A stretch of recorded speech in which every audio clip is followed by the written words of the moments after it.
Luck. Now, it's not just our first guest's acting ability that's made him a firm favourite with audiences in his career, which spans over 35 years. His charm and charisma means he's still getting the ladies' man roles, from wooing Audrey Roberts as a con man in Coronation Street to his latest role as a lawyer in the comedy show Lunch Monkeys, where his female PA has fallen under his spell.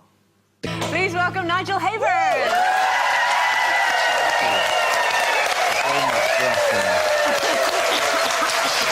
Hello.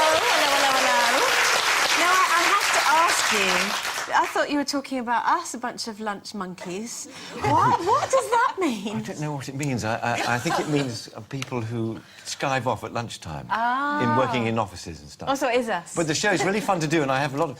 And those kids in the show are fantastic actors, and I think they're destined to go far, and I have fun making it. In fact, I was doing Corrie at the same time as recording and making it. So I was a bit stressed out because I used to do a quick scene on Lunch Monkeys and I'd run back and do Corrie, but what do you prefer, being the sort of the smoothie, which is obviously what you're known as, whether you like it or not, or the comedy? I don't mind. I just don't mind, as long as I'm working. Yeah. How do you like playing a lawyer, though? Because that was basically your destiny, wasn't it? Yes, I played the odd lawyer, actually, but because, you know, I'm acting it, I don't know anything about the law. Would you have made a good one, though? Because your whole family I know, lawyers, I'm the only they? one who isn't really, and I'd be terrible at it. I tell you why, because I get very emotionally involved, and I know, you know, if I was defending someone, I'd go mad if he didn't get off, and I'd sort of kill the judge or something. Why not?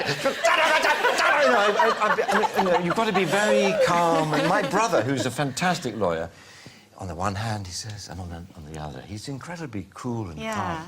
I'd be... You know, so I'm no good at that. So how do they feel about the fact that you're an actor? Your family? They didn't really notice. I just sort of did a runner and disappeared off radar. Yeah. They never noticed. No. Have they noticed yet? Yeah, they're beginning to notice now. Yeah. And is it true you're going to be making a film about your father's life? I am. You're right. We're working on this film about just one specific summer of 1967 when there was a news flash on the TV, and it was when the Rolling Stones, Mick and Keith, had been arrested for finding drugs and things. And my father, watching, said, "Well, I hope to God they don't ask me to defend them." You know, all that went. And an hour later, the phone goes, and Dad disappears and comes back, and he says, "I am defending the Rolling Stones."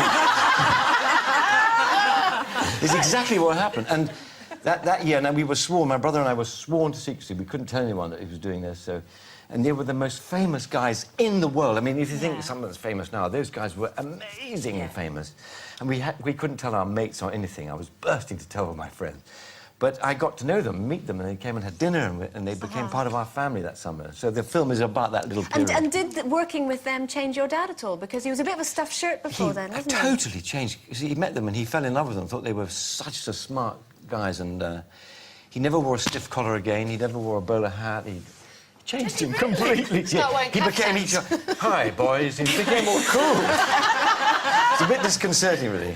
But, you know, we love the Stones because, you remember, the Beatles were out at the same time, do you remember that? And my parents liked the Beatles, so we thought, we can't like them. I mean, you can't like a band that your parents swoon over, can you?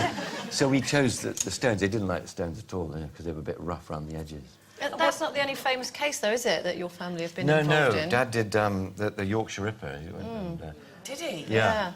And... did he fall in love with him? And no, he didn't. Actually, it was really... Just for him, a bit like him and stuff. Well, Dad, the case, I mean, I think there was no question he was going to go down. It was whether he was going to plead insanity and therefore go to a prison that would treat him less harshly. And Dad rang and said, "Do you want to come to court? Because I'm going to prosecute him today. I'm going to have him in the box today." And I said, "I'd love to." So I went, and it was just an amazing morning to see that guy. He was sitting just sort of there. And my father got up to ask a question, and he didn't speak for a minute, and the judge was thinking, what's happening? And then Dad said, "Sorry, how do you spell your name?" And he said, "Did you enjoy killing all those women?" You know, you could cut the atmosphere with a knife. It was just fantastic. Have you ever done any writing, Nigel? Because it's such an interesting story in itself. You know, your dad's life, your grandfather's life. Have you ever written any of it down? Well, I wrote my book, which was But then in novel form? Well, I know, but I am sort of planning to write a novel now, and I'm planning to write a historical novel, which I know people say is the most difficult thing you can write, but I've got this sort of idea, so I've got to do it now. I have my literary agent man says, right, come on. How lovely to have one. How at you. So I'm going to... Sounds quite grand, that, doesn't it? It does. My literary agent. Now, For 1 second, I sounded intelligent. It didn't last very long. Now, obviously, aside from all of your wonderful sort of acting CV, you did foray into the jungle, which baffled me because, of course, you'd just come out of Corian as an ex-Corrie girl and working with lovely Sue Nichols, so it certainly wasn't for profile. So I was thinking, oh, my God, Nigel Havers is going to the jungle. We've read that your wife wasn't very happy about it, so why did you make that decision? Well, I just thought it was a year of doing sort of crazy things, and I just thought, why not? It just sounded like a bit of fun. What was the But it worst clearly thing wasn't. about it? 'Cause No, it's- it was actually the most boring thing I've ever done in my life. And it was the boredom that really hurt me, because I am a very active person. I like to do, you know, like all you girls, I can see, you know, you want to do things and be with people and...